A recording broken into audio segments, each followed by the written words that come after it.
Welcome back. Woohoo! Woohoo! Here we are again. Today we're going to talk about Leah's shotgun again, but we're going to talk about how her shooting has gone since she's been away at college, and she's been up there solo handling herself like a champ. This summer, whether you're at the range or in the field, WSI Sports' Hypertech bamboo tanks, tees, and leggings will have you covered. Visit WSISports.com and use Leah's affiliate code, LLCO10, for 10% off your purchase. All products are proudly made in the USA. WSI is bringing back pride in American-made clothing. Again, that code is LLCO10 for 10% off your order at WSISports.com. Hey everybody, welcome to the Mac Outdoors podcast, where a dynamic mother-daughter duo share their adventures, tips, and advice.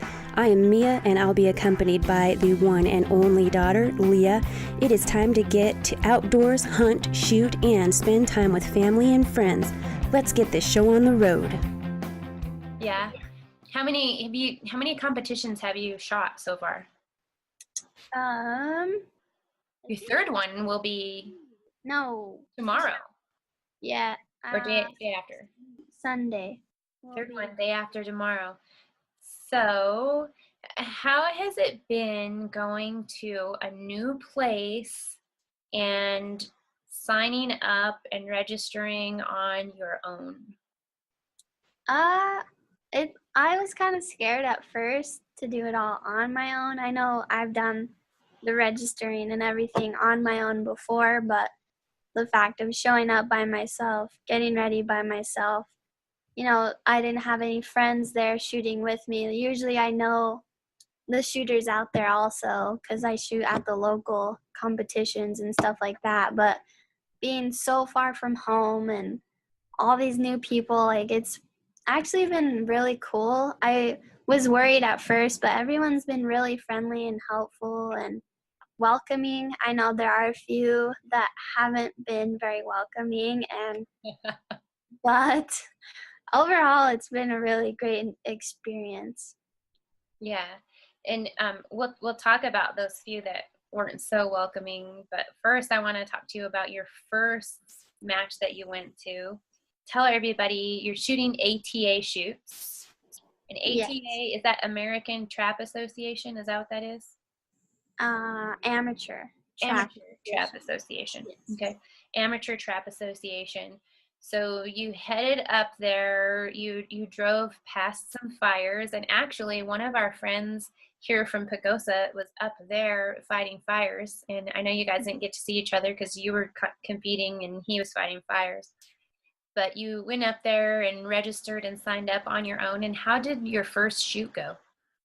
My first shoot, I went to Helena, the capital, and I stayed in a hotel all by myself. That one was a 3-day competition. It was on Labor Day, and it was a lot of fun. I was really worried about it at first. I know, I was super nervous just because I was by myself, and staying by myself, I had to really be aware of everything that I was doing and stuff like that. So I was kind of nervous at first. I had a couple hiccups. The range only took cash, so I had to run and find. Luckily, registration opened at 8 and I got there early just because I don't know how they did it up here, if it would take 5 minutes or an hour depending on how many people went to shoot. But I had to run and find ATM, get money to pay for registering all my clays, and so it was super frantic learning experience though, because actually there's only one range in Montana that even takes credit cards. So I learned early that not to show up without any money, because cash is important to have, right? Yeah. Well, especially some of those ranges aren't very close to town. So, good thing. It takes Luckily. you a while to get there and back, and you might have missed Yeah. registration. So that's a Right. good tip, not just for shotgun shooting, but for travel in general, is Yeah. always have extra cash. Because as you know, a couple times when Leah and I have been on the road, my bank is very nice and they protect my best interest and they lock my card down because it's in states where bad things happen, right? Yeah. And actually, something also, another tip besides just having cash is let your bank know where you're going, but Walmart is a red flag to banks. If you go to a Walmart, which is generally if you're traveling for hunts, you go to Walmart to get your hunting license. I guess a lot of fraud happens at Walmarts and they will lock your account down. Actually, we had a friend come hunt with us last month and 3 of her credit cards, her ATM card and 2 credit cards got locked down at Walmart while she was trying to buy her hunting license. So that's a tip for you guys is let your bank know that you are headed out of state, where you're going. If you can avoid, I'm not saying don't go to Walmart, but it just, word of caution, Walmart might be a red flag if you don't let your bank know you're going to be traveling. Yeah. So tell us, now that I took us off on that little tangent where I'm like, squirrel, how did the shoot go once you got registered and signed up? A 3-day shoot. That's a lot of plays. How many plays did you shoot? I shot a total of 600. It was 200 a day. I did 100 handicap, 100 singles. And it was a lot of fun. I met a lot of cool people that were super supportive, and I actually made a statement at most of the shoots. I was finished I was second in the women's division as well as my class.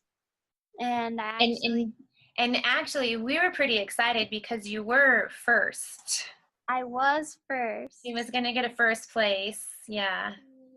After the second day, I believe, was it the second day? I think it was the second, it might have been the third day. Second or third day, I moved up a class. That's how the ATA works. If you shoot a 94 or higher, if you're in the bottom class, you go up a class. So I had been shooting in D class, and I shot a 97 on my singles, which was my personal best. That was the first day I shot that. So the second day, I shot another 97, and I had won that D class. Well, they had moved me up to C class, and I lost by 1 bird in the C class, which was annoying because I won the D class, but it was really exciting that I actually am making the progression through the classes. And to me, as a parent, which, you know, how parents are like, oh my gosh, you know, I was so excited to see you doing the shoot on your own. And as you said, you had been to local shoots on your own. So you had done it by yourself before, but not where you didn't know anyone. I mean, you didn't know the registration people at the local shoots. So I was really excited. And for our listeners and viewers who don't know a backstory, Leah used to shoot Whiteheck, which is the NRA's program. It's called the Youth Hunter Education Challenge. And they shot muzzleload, 22 rifles, they shot archery and shotgun. And shotgun was bar none Leah's best event until competition day. And you would shoot wonderful scores, and then we'd go to competition and she would bomb. So that's how she got started shooting trap, is we were like, she's got to compete more and she's got to shoot more to get rid of the anxiety. So as a mom, I'm like, Leah's going off. She's going by herself. She's going to have anxiety. I hope she shoots well, you know, because I really wanted you to shoot well so you'll continue on your journey of shooting, because I know you enjoy it. So as a mom, like, I'm watching this, I'm like, oh my God, she's in first. Because of course Leah's, you know, reporting her scores. And I was so excited. And even with you advancing a class like that, even though you got second, you advanced. And like, I'm just, as a parent, I'm like, woo, and you're cheerleader from miles and miles away. So in that shoot, you finished really, really well and did it all on your own, solo. Tell us about your next trip out of town and how that competition went. So Helena, it was a big shoot. There were, I believe, like 15 trap houses. It was a big range. There was like 1,000 people, it seemed like. Probably with their fans, there was that many people. But I went to another shoot in Dillon. Dillon is really close also. It's 2 hours away. And we had driven through Dillon on our way up, and I was like, well, it's small. And I looked it up. They had 5 trap houses there. And so I was like, oh, small shoot. It was only a day. It was only a Saturday shoot. And I was like, why not? It's close. And that one actually gave me a lot harder time than the big Helena shoot did.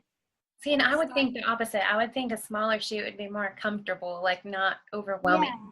But isn't it your registration process that caused it to be a little more trying? I mean, and also your mapping system kind of made it difficult for you to get there, which causes a little anxiety. Yeah, everything. I know I wrote an article about it on my personal blog, which it'll go up tonight.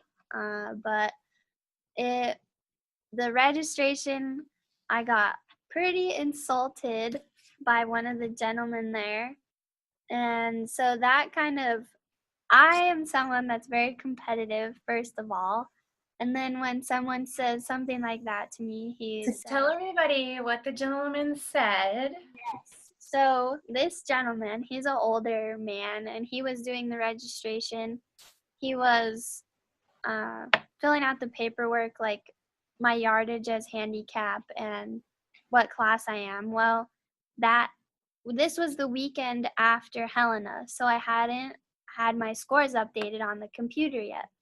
And I had told him I moved up a class last week, but it isn't updated yet. And he looks at my average card that they give everyone. It says how many shoots you've done, your average for that year, blah, blah, blah. And he's like, looks at my card and says, nope, you're D class. Learn how to shoot better. And in the worst tone ever.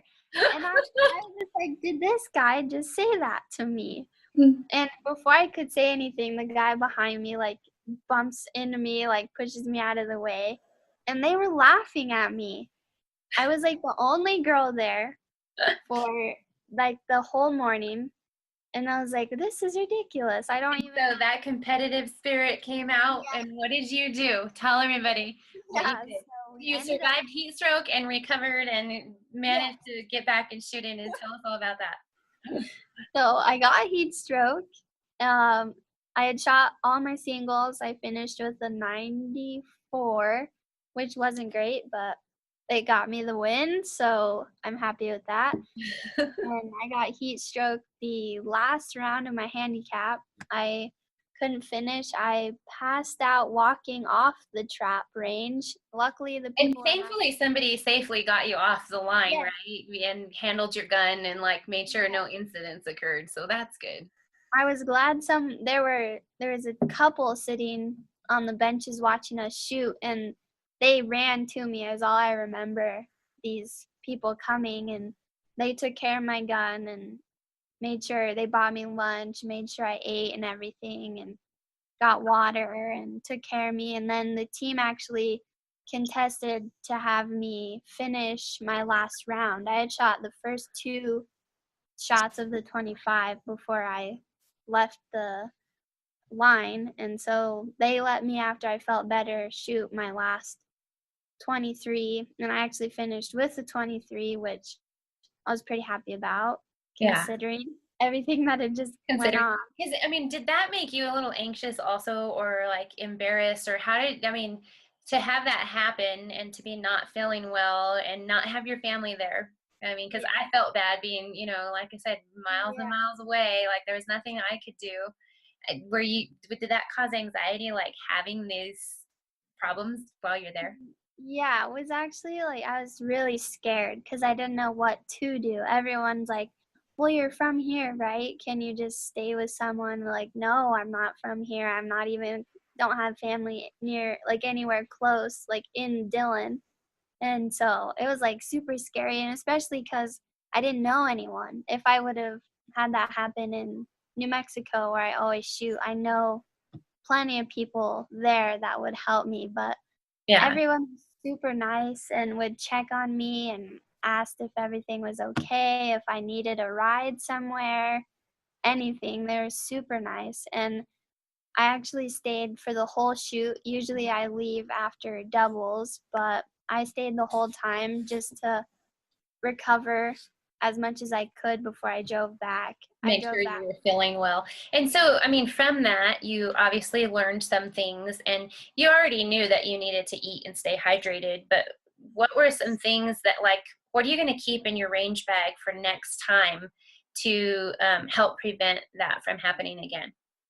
I actually have been starting to do this already, but I buy those snack bag of chips, the big bag that has like little packages, and I put one in my range bag whenever I go out there. And then I buy a case of water in my dorm, and I always make sure I have one in my range bag. And if I go to a shoot, I take like 2 or 3 extra waters from there, depending. I know the Helena shoot, they had free water. At the Dylan shoot, it was like 50 cents for water. And so I get extras there too for my drive back, because I know recovering from heat and everything, it's always nice to have a water for the drive. And actually, what I got now are it's actually what helped when I was at that shoot, were they're what are they called? Are they the Gatorade chews? Is that what you told me? Yeah, the ones I had were the Cliff Bars. Cliff Bars, okay. Cliff And Bars. I'm thinking Cliff Bars are nutrition. Chips are not really nutrition unless you have like veggie Yeah. chips, or what kind of, like, are you? I have like I think I have veggie ones, and then I have like the Sun Chips, like original, not a lot of flavored ones, because those like dehydrate you and stuff, but it's something to tide me over, and as well as those little chew things, so that And so helps. that's something, if someone ever is, low on energy or feeling exhausted, you can do those chews. And Yes. and the Cliff Bar, those are actual chews also, or is it just? Just like the Gatorade ones. They're a little different, I think. The Gatorade ones are like electrolyte, and the Cliff ones are something different, but similar to that also. Cool. We'll have to look those up and put them in the show notes for people so they can know what it is. You'll have to send me the link to that so I can throw it in there.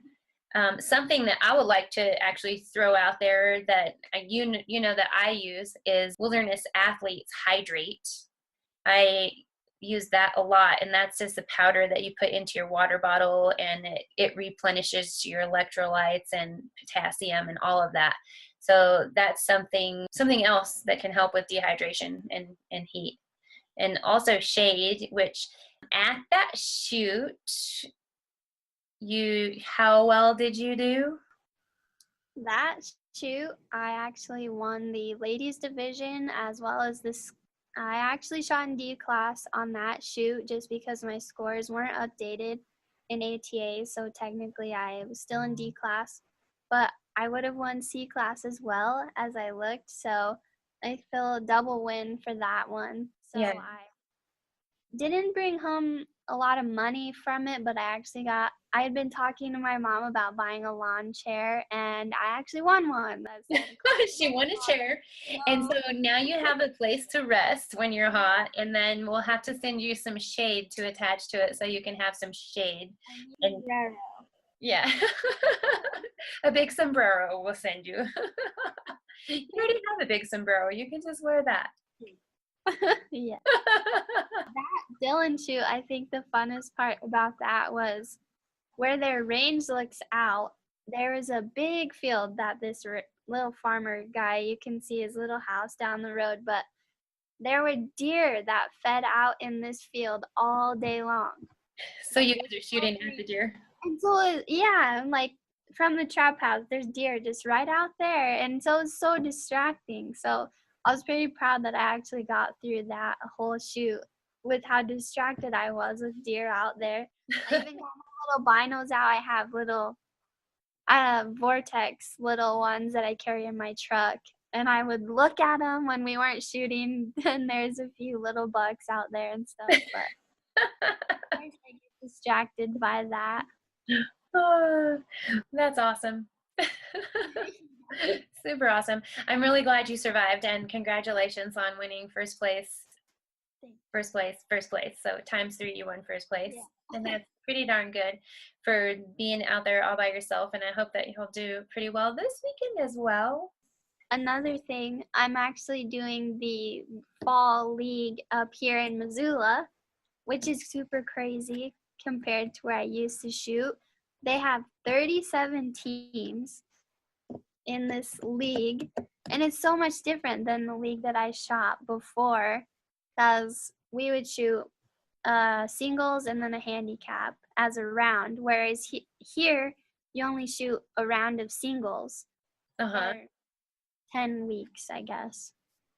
And so it's super interesting how they do that compared to here. And they actually make it more of where you shoot with your team all the time. I know where I shot in New Mexico, you could just shoot with whoever you wanted. But here, you have to turn in your scorecard to the front desk, and they have runners that tell you like who's on what trap. They have, I believe, 5 trap houses open every Tuesday. You shoot every Tuesday night, and they assign you to a trap, and you shoot your 25, and then you're done for the night. But it's really cool to see everyone go and hang out, and they have cocktail hour after everyone shoots. And you can't have cocktail hour.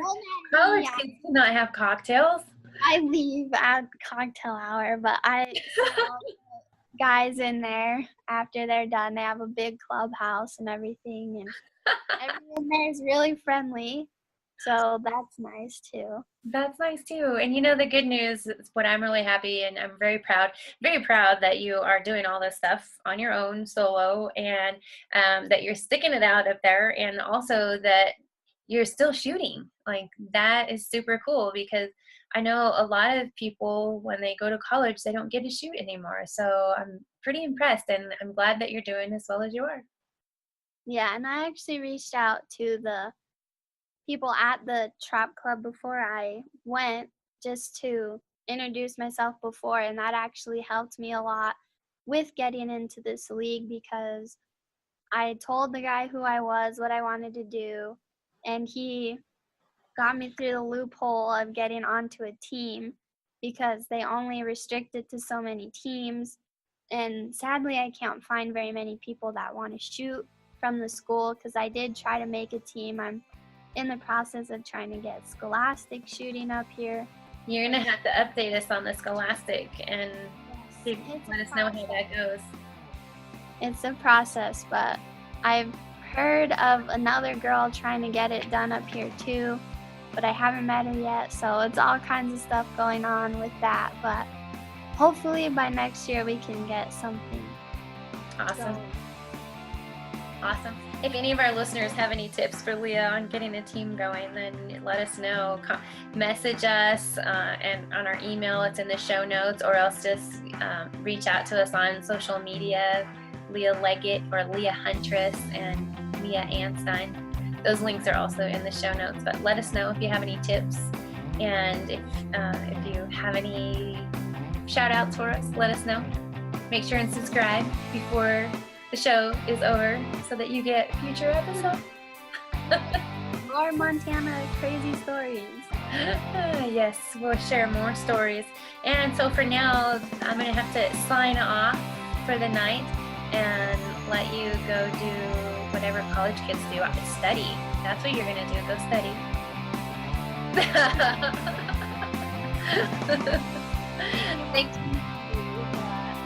What do you say? Maybe watch a movie. Oh, watch a movie. That's what college kids do. They watch movies. I've been watching a lot of Western movies lately. So. Awesome. What's your favorite Western movie, guys? Let us know. Tell us that. We want to know what are the best Westerns. Maybe it's one that Lea hasn't seen yet. My favorite is Tombstone, everyone. Tombstone. If you didn't know, I have a horse named Doc Holliday, so that gives it away.